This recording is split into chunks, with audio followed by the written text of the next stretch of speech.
नमस्कार, बहुत स्वागत है आपका। आप देख रहे हैं कोर्ट्स दिस वीक। मैं हूं आपके साथ नेहा दुबे। इस बुलेटिन में अगले आधे घंटे हम आपको कोर्ट से जुड़ी तमाम इस हफ्ते की बड़ी खबरों से करवाएंगे रूबरू। कोर्ट की कार्रवाई और सुप्रीम कोर्ट से लेकर हाई कोर्ट्स और लो कोर्ट्स तक के फैसलों को रखेंगे आपके सामने। आइए शुरू करते हैं कोर्ट्स दिस वीक।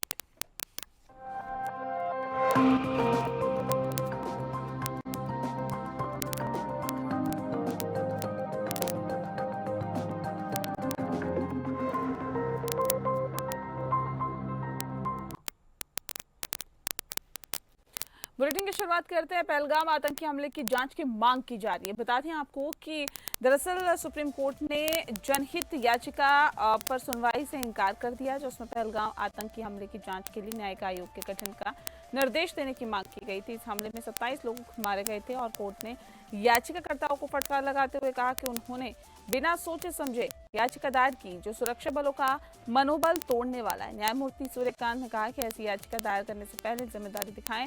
आपके देश के प्रति कुछ भी कर्तव्य हैं, आप इस तरह आप इस मुश्किल समय में सुरक्षा बलों का मनोबल तोड़ने की कोशिश कर रहे हैं।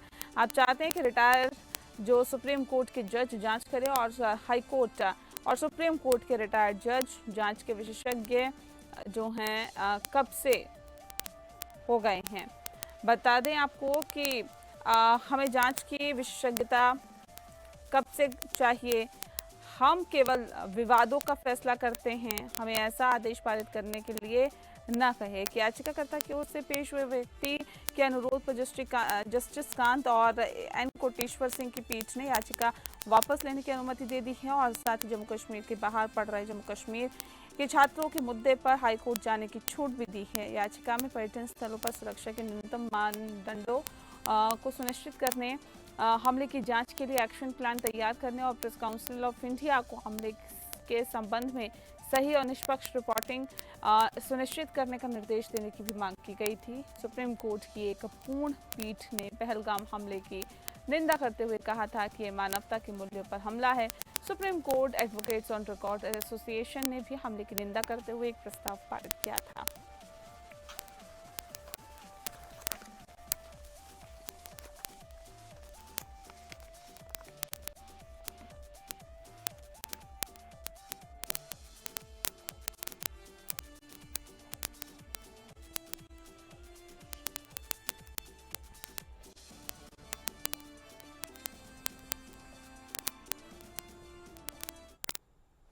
सुप्रीम कोर्ट ने शुक्रवार को केंद्र सरकार से, बता दें आपको कि 6 व्यक्तियों की भारतीय नागरिकता का दावा सत्यापित करने को कहा है और जो पहलगाम आतंकी हमले के बाद केंद्र द्वारा जारी निर्देशों के बाद पाकिस्तान में निर्वासन का सामना कर रहे हैं।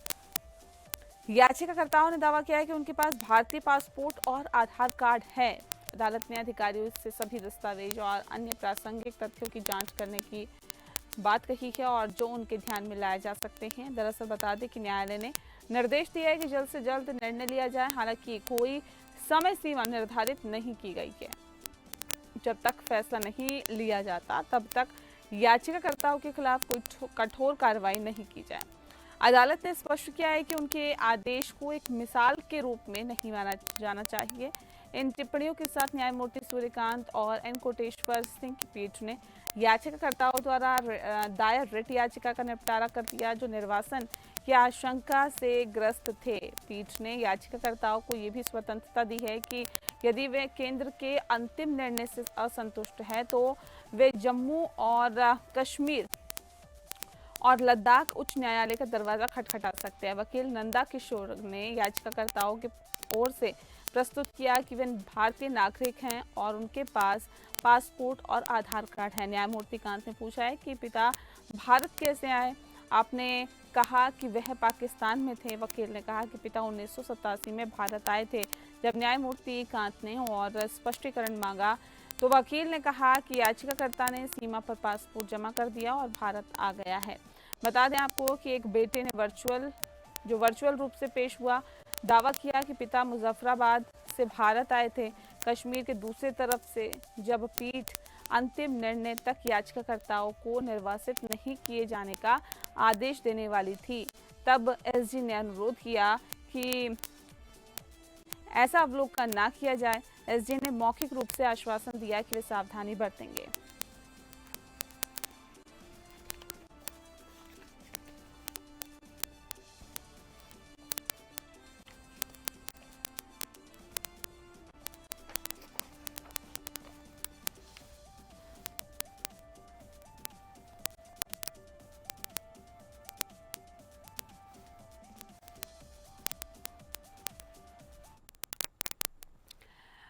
सर्वोच्च न्यायालय यानी सुप्रीम कोर्ट ने चर्च ऑफ साउथ इंडिया के मॉडरेटर के रूप में बिशप धर्मराज रसालम के चुनाव को अवैध घोषित कर दिया। ये फैसला 2020 में हुए चुनाव से संबंध में लिया गया है। बता दें आपको कि ये कोर्ट ने यह भी कहा है कि 7 मार्च 2022 को आयोजित सेंटो की विशेष बैठक में पारित किए गए संशोधनों को तब तक लागू नहीं किया जाना चाहिए जब तक कि मद्रास हाई कोर्ट में लंबित मुकदमों का निपटारा नहीं हो जाता। सुप्रीम कोर्ट ने माना कि मॉडरेटर के पद के लिए चुने गए व्यक्ति की उम्र निर्धारित समय से अधिक होने के कारण चुनाव अवैध था।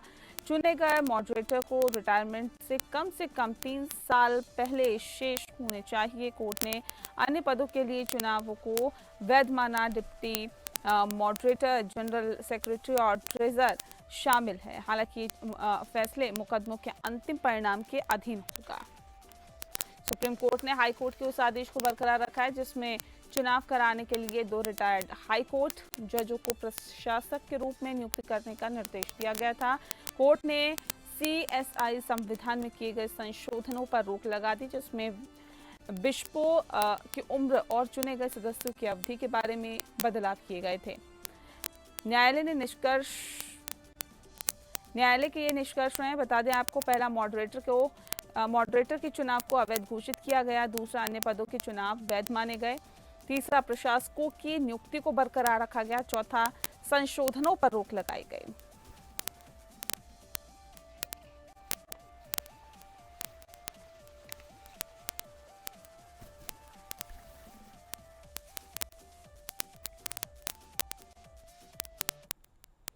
अगली खबर का रुख करते हैं। सुप्रीम कोर्ट ने अपने 2015 के निर्देश को बरकरार रखा है जिसमें ताज टेप्रेजियम जोन यानी TTZ में पेड़ों की कटाई के लिए कोर्ट की पूर्व अनुमति आवश्यक है। कोर्ट ने स्पष्ट किया है कि ताजमहल के 5 किलोमीटर के दायरे में आने वाले किसी भी पेड़ की कटाई के लिए कोर्ट की पूर्व अनुमति आवश्यक होगी।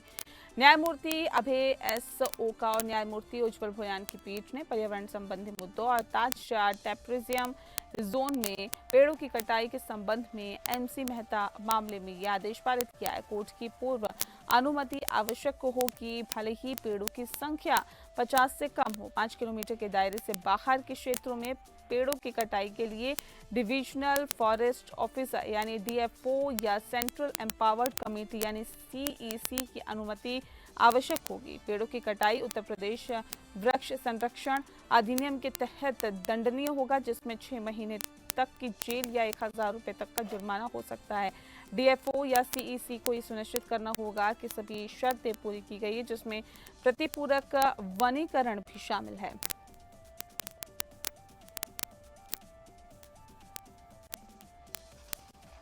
आपातकालीन स्थिति में पेड़ों की कटाई की अनुमति दी जा सकती है, जहां देरी से मानव जीवन को खतरा हो सकता है। कोर्ट ने भी कहा कि CEC को ये रिपोर्ट देनी होगी कि आगरा के 2 अन्य यूनेस्को विश्व धरोहर स्थलों आगरा किला और फतेहपुर सीकरी की सुरक्षा के लिए अतिरिक्त प्रतिबंधों की आवश्यकता है या नहीं।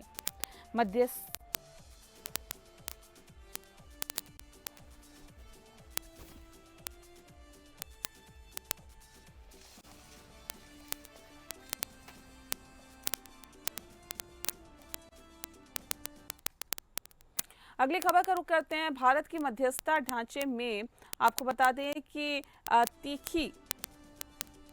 भारत के मध्यस्थता ढांचे की तीखी आलोचना में सुप्रीम कोर्ट ने मध्यस्थता न्यायाधिकरणों की शक्ति पर कानूनी स्पष्टता की अनुपस्थिति पर कड़ी अस्वीकृति व्यक्त की है और गैर दस्तखतकर्ताओं को शामिल करने के लिए दशकों की मुकदमेबाजी और कई न्यायिक निर्णयों के बावजूद ये हुआ है। न्यायमूर्ति जेपी पारदीवाला और आर महादेवन की पीठ ने कहा है कि प्रस्तावित मध्यस्थता और सुलह संशोधन विधेयक 2024 जो वर्तमान में कानून और न्याय मंत्रालय के विचाराधीन है, एक लंबे समय से चली आ रही विधायी शून्यता को संबोधित करने में विफल रहता है। पीठ ने यह भी कहा कि ये बहुत दुखद है कि 1996 का अधिनियम भारत में मध्यस्थता को आधुनिक बनाने के लिए अधिनियमित होने के लगभग 30 साल बाद भी प्रक्रियात्मक अस्पष्टता बनी हुई है। एक सीधी सिफारिश में कार्यकारी को कोर्ट ने विधि कार्य विभाग से आग्रह किया है कि वह वर्तमान विधेयक के मसौदे की समीक्षा करें और आवश्यक सुधार लाए। हम विधि कार्य विभाग, कानून और न्याय मंत्रालय से आग्रह करते हैं कि वह भारत में प्रचलित मध्यस्थता व्यवस्था पर गंभीरता से विचार करे और आवश्यक परिवर्तन लाए, जबकि मध्यस्थता और सुलह विधेयक 2024 अभी भी विचाराधीन है।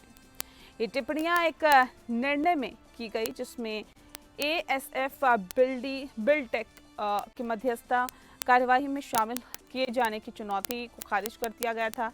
ये मध्यस्थता समझौते के लिए गैर दस्तखत करता था और कोर्ट ने न्यायाधिकरण के निर्णय को बरकरार रखा, जिसमें कहा गया था कि एएसएफ समूह की कंपनियां एक एकल आर्थिक इकाई के रूप में कार्य करती है और एएसएफ बिल्टेक का आचरण समझौते से बंधे होने के इरादे को प्रदर्शित करता है। मामला एएसएफ समूह और सीपीएल की इकाइयों के बीच निष्पादित निर्माण और विकास समझौतों से संबंधित विवादों से उत्पन्न हुआ था। सुप्रीम कोर्ट ने मध्यस्थता न्यायाधिकरणों की शक्ति पर कानूनी स्पष्टता की अनुपस्थिति पर कड़ी अस्वीकृति व्यक्त की है और जो गैर दस्तखतकर्ताओं को शामिल करने के लिए है।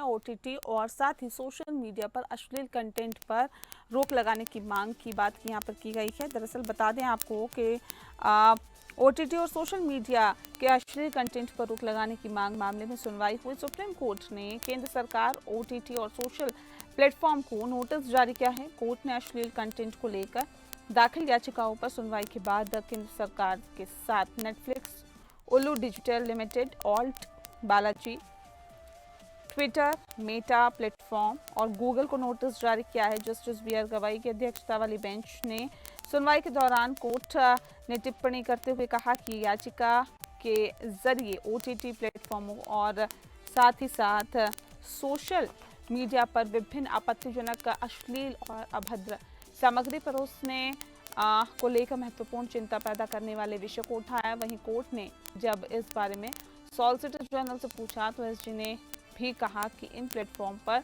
परोसे जाने वाली सामग्री उचित नहीं होती। दरअसल पूर्व सूचना आयुक्त उदय माहुरकर और अन्य की ओर से सुप्रीम कोर्ट में याचिका दाखिल कर मांग की गई है। कोर्ट केंद्र सरकार को नेशनल कंटेंट कंट्रोल अथॉरिटी का गठन करने का निर्देश दे, जो इन प्लेटफॉर्म पर अश्लीलता को रोकने के लिए दिशा निर्देश तय करें।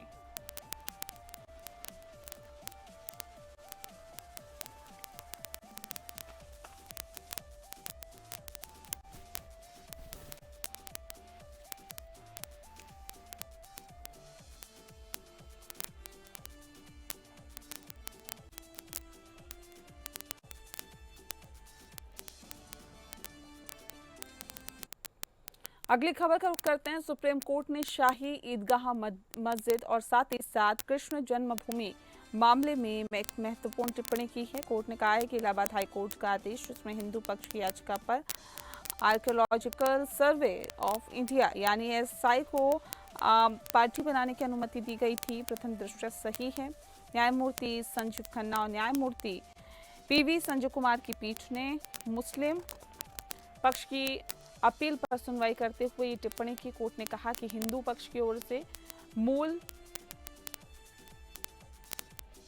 प्लांट में संशोधन की अनुमति दी जानी चाहिए। हिंदू पक्ष ने हाईकोर्ट में याचिका दायर की थी, जिसमें दावा किया गया था कि शाही ईदगाह मस्जिद एक संरक्षित स्मारक है और इसे मस्जिद के रूप में इस्तेमाल नहीं किया जा सकता है।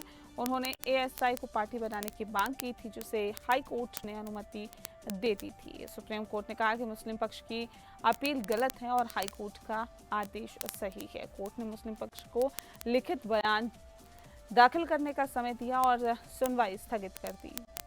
ये विवाद तब शुरू हुआ जब हिंदू पक्ष ने सिविल कोर्ट में याचिका दायर की, जिसमें दावा किया गया कि शाही ईदगाह मस्जिद कृष्ण जन्मभूमि की जमीन पर बनाई गई। सिविल कोर्ट ने इस याचिका को खारिज कर दिया था, लेकिन जिला कोर्ट ने इसे पलट दिया था। इसके बाद मामला हाई कोर्ट में पहुंचा, जिसने एएसआई को पार्टी बनाने की अनुमति दी।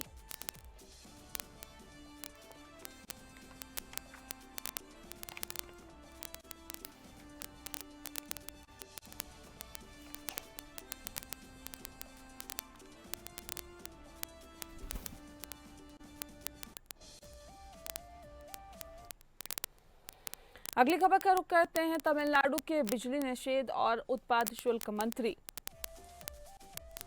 के पद से वी सेंथिल बालाजी के इस्तीफे के बाद सुप्रीम कोर्ट ने उनकी जमानत रद्द कर दी।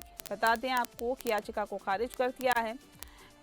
उनकी जमानत रद्द करने की याचिका जो लगाई गई थी उसे खारिज किया है। बालाजी को सितंबर 2024 में एक धन शोधन मामले में जमानत दी गई थी, जो उनके परिवहन मंत्री के कार्यकाल के दौरान नकद के लिए नौकरी घोटाले से जुड़ा हुआ था। हालांकि मंत्री पद पर उनकी बहाली ने गवाहों पर संभावित प्रभाव के बारे में चिंताएं बढ़ा दी है। बालाजी को 14 जून 2023 को प्रवर्तन निदेशालय ने धन शोधन के आरोप में गिरफ्तार किया था। सितंबर 2024 में सुप्रीम कोर्ट ने उन्हें जमानत देते हुए माना था कि वह अब मंत्री नहीं है। हालांकि उन्होंने जल्द ही अपनी मंत्रीगिरी फिर से शुरू कर दी, जिससे जमानत की शर्तों के उल्लंघन की चिंताएं बढ़ गई है।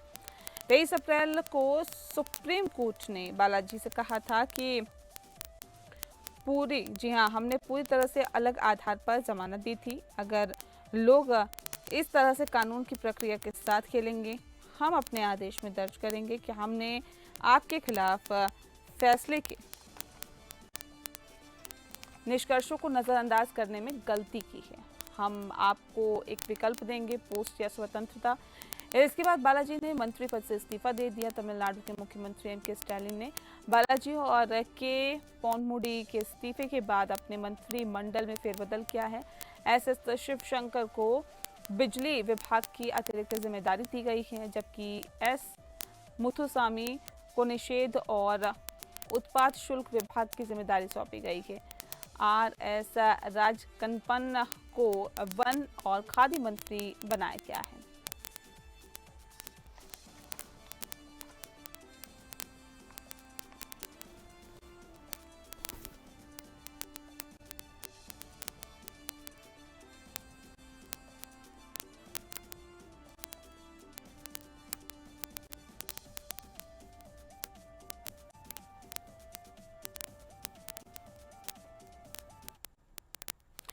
और सुप्रीम कोर्ट ने एक अहम टिप्पणी की है कि देश की सुरक्षा के लिए स्पाईवेयर का उपयोग करना कुछ भी गलत नहीं है, लेकिन निजी व्यक्ति के खिलाफ इसके उपयोग की जांच की जाएगी। जस्टिस सूर्यकांत और एन कोटेश्वर सिंह की पीठ ने उन याचिकाओं पर सुनवाई की जिसमें आरोप लगाया गया था कि भारत सरकार ने पत्रकारों, न्यायाधीशों, कार्यकर्ताओं और अन्य लोगों पर जासूसी करने के लिए पेगासस स्पाईवेयर का उपयोग किया है। कोर्ट ने कहा कि देश के खिलाफ प्रतिकूल तत्वों के खिलाफ स्पाईवेयर का उपयोग करने में क्या गलत है। स्पाईवेयर रखना गलत नहीं है। हम राष्ट्र की सुरक्षा से समझौता नहीं कर सकते हैं। निजी नागरिकों को संविधान के तहत संरक्षित किया जाएगा और उनकी शिकायत को हमेशा देखा जा सकता है। पीठ ने यह भी कहा कि स्पाईवेयर के कथित दुरुपयोग पर विशेषज्ञ समिति की रिपोर्ट सार्वजनिक नहीं की जा सकती है, क्योंकि इसे सड़कों पर चर्चा का विषय बन जाएगा। कोर्ट ने कहा कि सुरक्षा और संप्रभुता की से जुड़ी कोई भी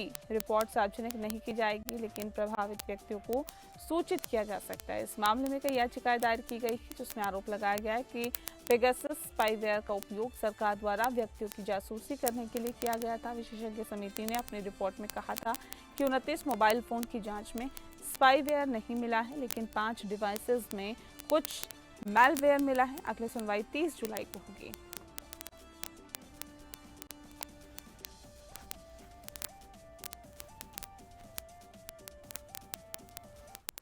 और इसी के साथ फिलहाल इस बुलेटिन में इतना ही। मुझे दीजिए इजाजत। नमस्कार।